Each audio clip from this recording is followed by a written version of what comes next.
Now then, crew, welcome back to the Andy Mechanic YouTube channel, and we are still on the Honda Bigred 300 FW, around about the 1995 to 2000 vintage.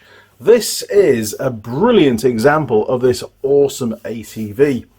Now, in previous videos, we've done engine oil change, final drive oil change, middle gear oil change, front diff oil change, replaced the battery, done a quick check on why the electric start wasn't working, amongst many other videos. In this video, we are going to service the air filter. Now, that's how the housing is underneath the seat. So we're going to get the seat whipped off, access the housing, and get that filter taken out. Here we go. Used.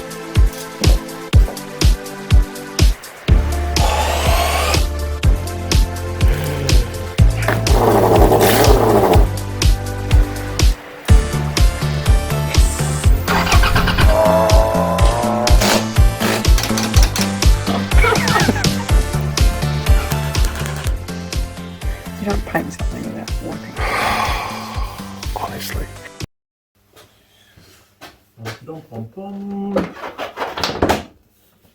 Excellent.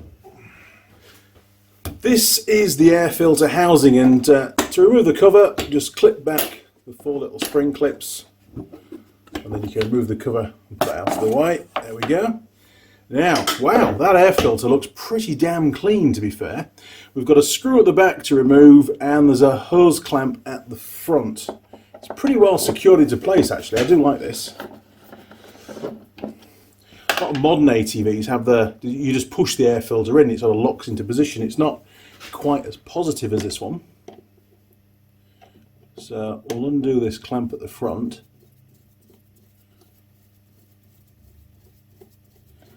There we go. That should be enough. And now pull it up from the back, ease it off the mount, and hey presto, one air filter. Right, to the bench. Okay, we now need to remove the filter from the metal insert here before we can clean it. So that is easier said than done. I think that should just pull out of there, I'm hoping.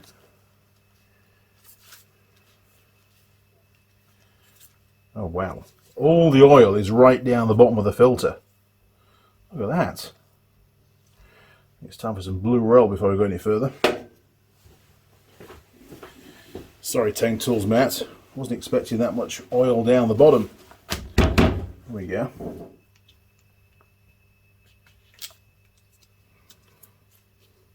Let's get rid of the clamp. There we go. And then that should just go over there like that.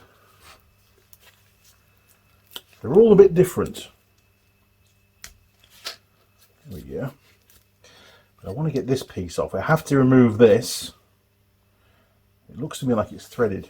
Oh wow, look at that. That's part of the inner filter. It's starting to break up. Ah, there we go. There's always a way.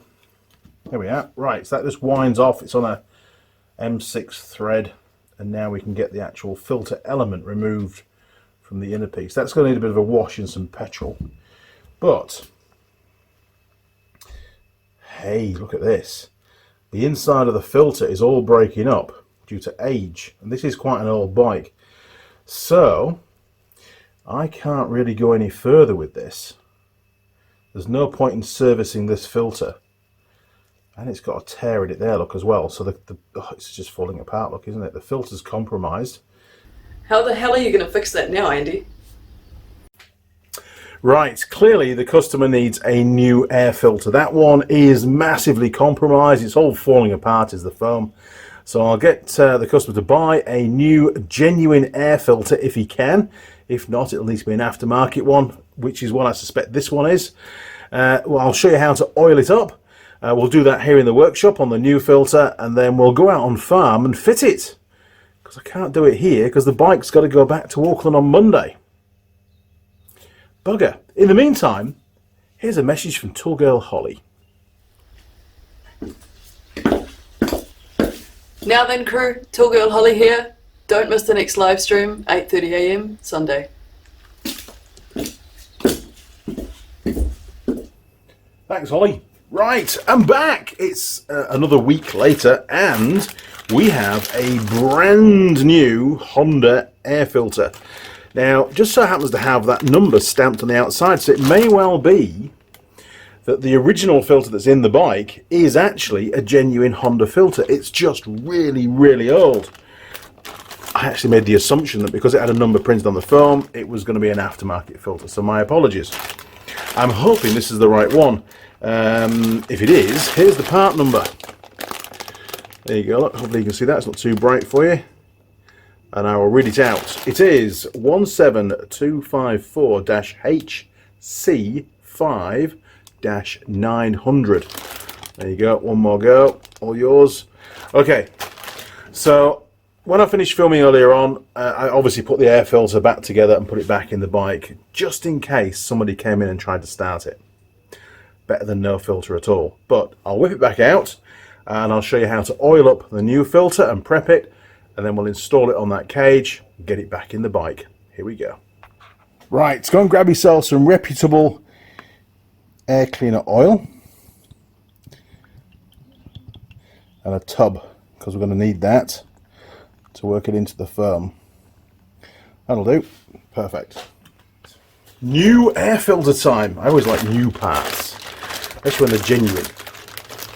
Okay, here we go. Be very careful not to damage the filter.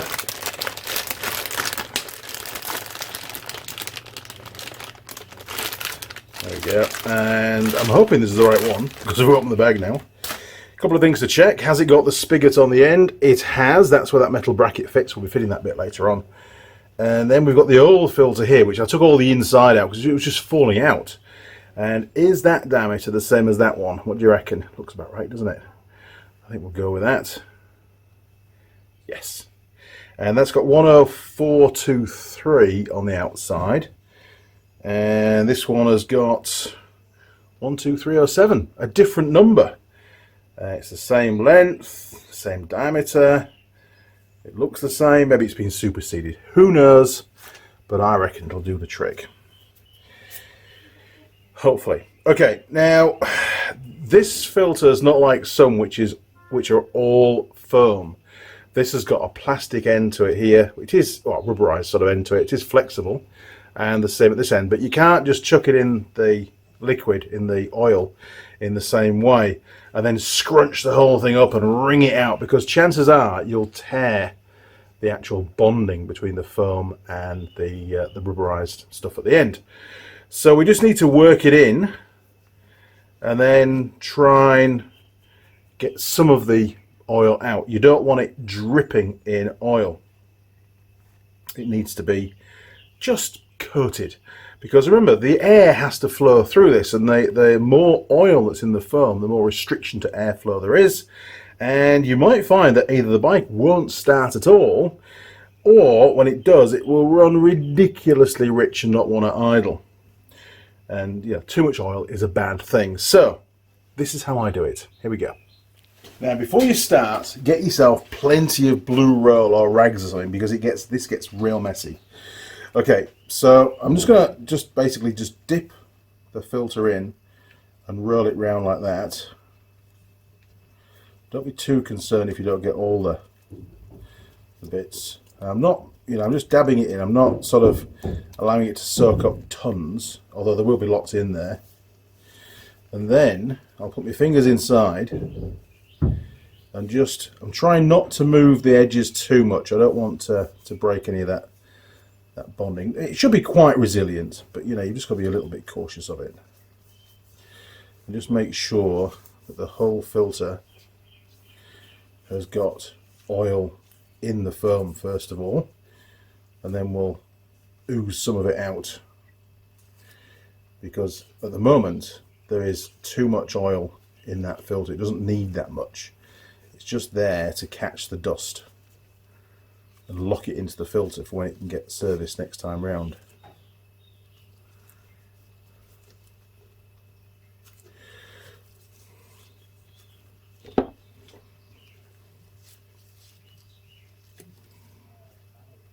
So I'm just rubbing the filter to bring the oil to the edge so we can get it off the filter. It's a bit of a ball ache of a job, is this one, to be honest.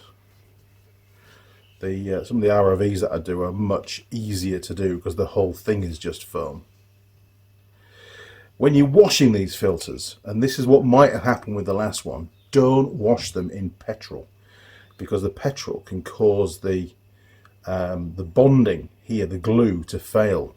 It's not designed to be washed in petrol. There's proper air filter cleaning products out there which don't dissolve the glue. You can see all the oil coming out of it. It's good to get it out, because otherwise it can cause, you know, if you have too much, it can cause big problems later on. Last thing you want is a customer ring up saying it won't start, and you've got to go and do a call out. Call outs are bad because they eat into your profit, and it doesn't look good for you. Right.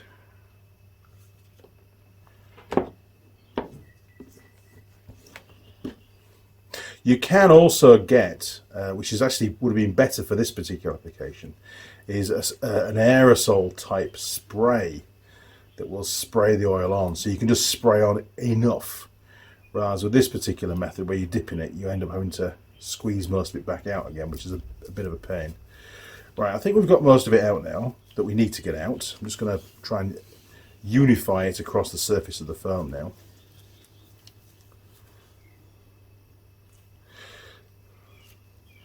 And I suspect when we saw the old filter come out, all that oil was down the bottom of the filter. I suspect that whoever done this on the old filter had really put a bit too much in.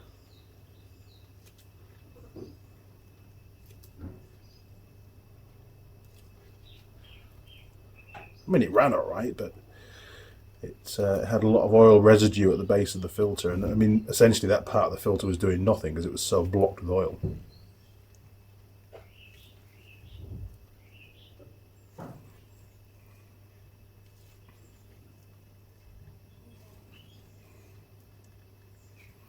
See, there's still a lot coming out at the moment. There we go. I wonder what Ben's making today.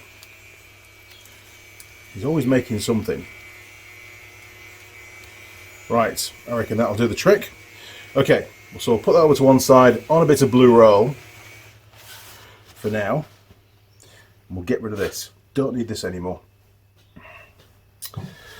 Okie dokie. Right, now we need to, I've cleaned all this off camera. We now need to reinstall the inner section. So we'll just drop that in there. Again, try not to put any stress on the foam, the bonding. There we go. Right, that's in. And then we've got a secondary lip to get over here as well.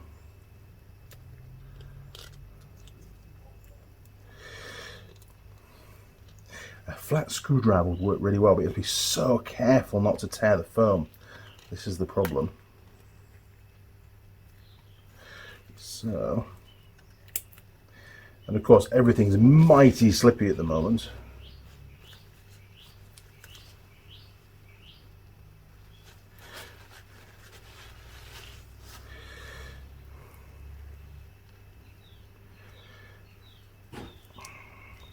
Okay, flat screwdriver it is. Back in a minute. Roll the dice, Andy.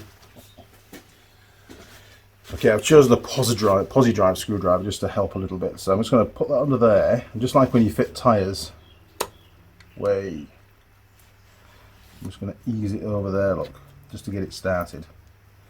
And then I can run that around, keeping the end of the screwdriver away from there we go.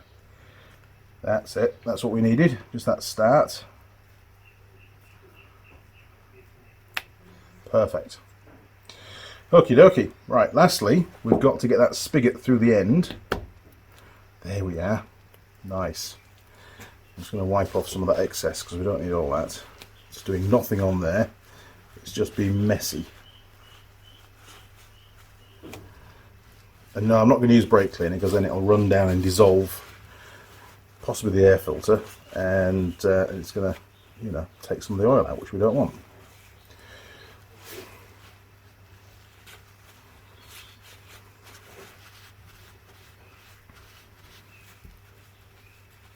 There we go. Right. Wipe the gloves again. Doing this kind of job is really messy, and it's a sacrificial job for your gloves because they always end up straight in the bin after this. Okay, so we've got the little bracket that goes on the end, M6 thread.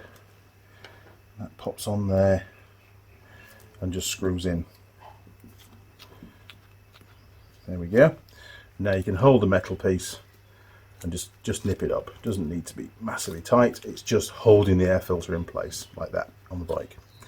Okay, lastly, we've got the little clip to fit, and we want the screw head to be facing about there.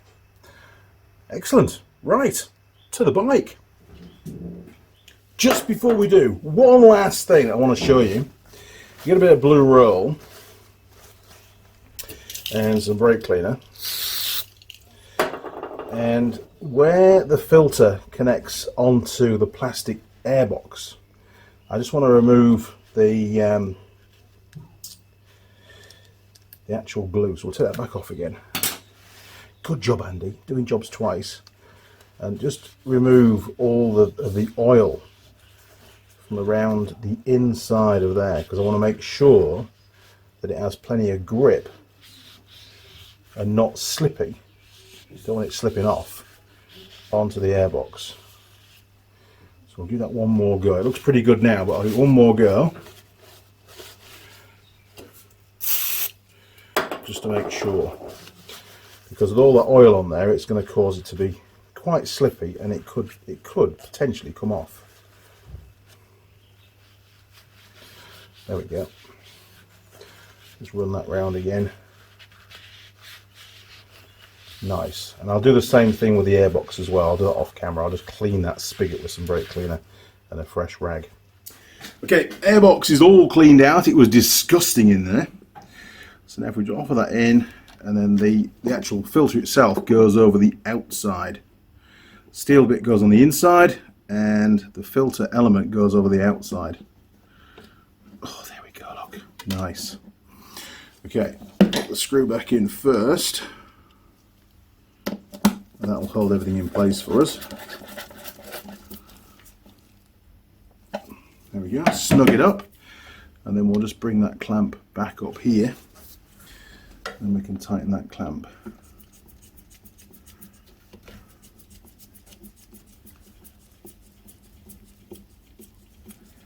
Beautiful. So on this particular filter, we don't have to put any grease on the mating surface to the airbox, because it's got this really good clamp in place, and that is going nowhere. That's really good. I'm very happy with that. Excellent stuff. Pop that back on there. 1, 2, 3, 4. Job done. Now we're very close to the end of the video, but there's still some more important information. If you've cleaned the old air filter, which I was hoping to do in this video, but it was completely knackered, so we couldn't do that. It's important that you put the filter out in the sunshine to dry out completely.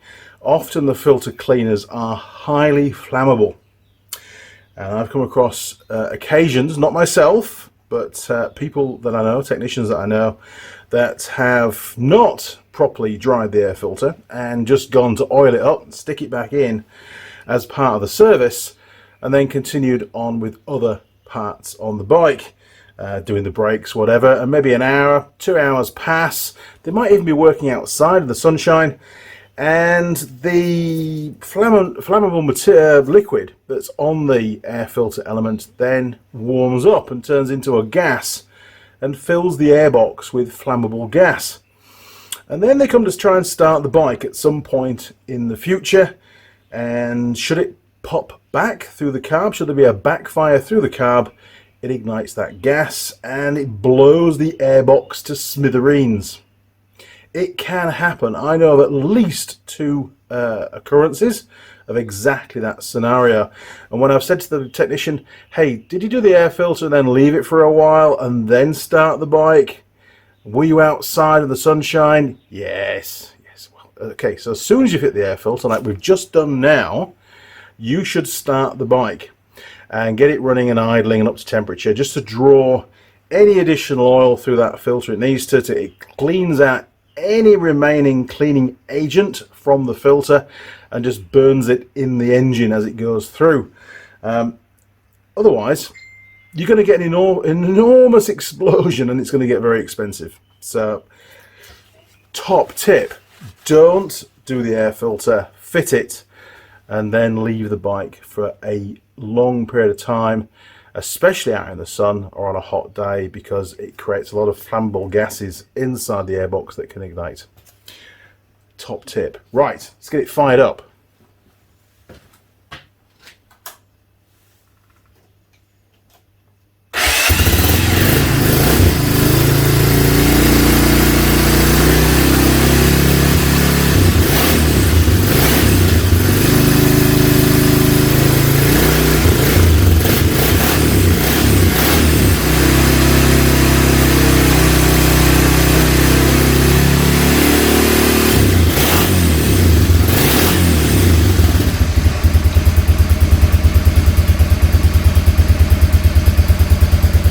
What a machine!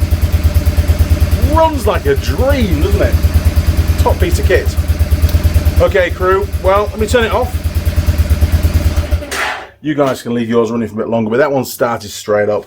And obviously I didn't have the same problem because I didn't clean the air filter. This is a brand new filter. So, hopefully you found this video helpful. A few little tips and tricks embedded in there. If you did, why not, if you haven't already, click subscribe. Become a subscriber to the Andy Mechanic YouTube channel. Ring the bell, and that way YouTube will notify you of any new videos that get uploaded. There are almost 900 videos on the channel already. Some are still hidden and they'll get released at some point in the future, about 100 of them. But there's 800 that you can view right now. That's a lot of viewing time. And to be fair, it's a lot of my time making the videos, but hey, I enjoy it. It's pretty cool actually to help people around the world. I get lots of feedback, which is nice. Especially from Alaska. People in Alaska, they're great, because they live in the middle of nowhere. They've got no parts, nobody can help them. And the videos show them what they need to do to get the vehicle going again, which is nice.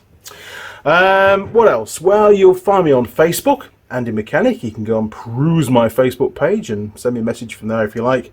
Or you can send me an email, andymechanic@live.co.uk. Now, if you'd like to support the channel, you can do that in many different ways. First of all, the financial method. You can chuck some cash this way. Whether it's a couple of bucks, doesn't matter what it is, it all helps. You can do that through Patreon and become a patron. And there's a link on the main homepage to get to Patreon if you don't know how to get there. And you can do like a monthly subscription, or you can do a one-off payment, entirely up to you. And it unlocks stuff on Patreon. You get to see other things and download photos and screensavers and all that kind of thing, which is pretty cool. Or you can use PayPal. PayPal is normally the chosen option, and again there's a link on the main Andy Mechanic homepage for that, but you all know how to get to PayPal.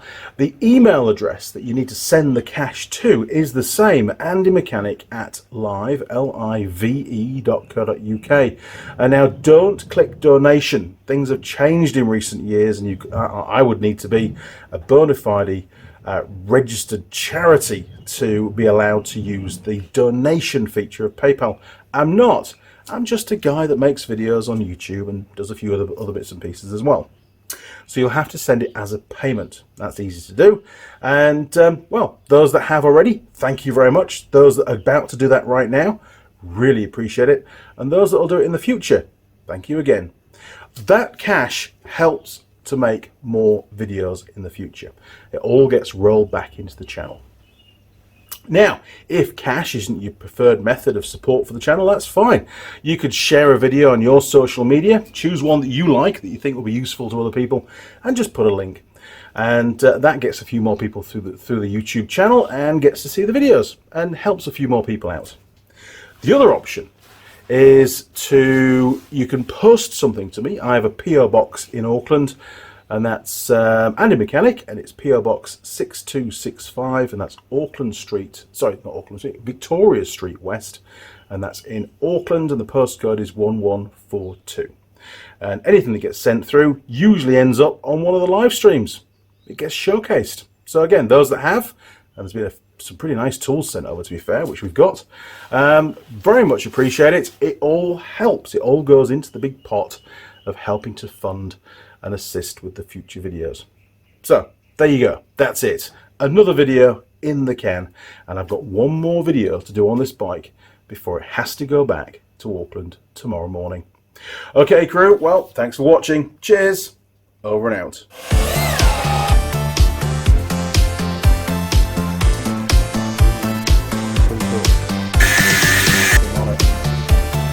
And you get the foot up again. Oh! Yes.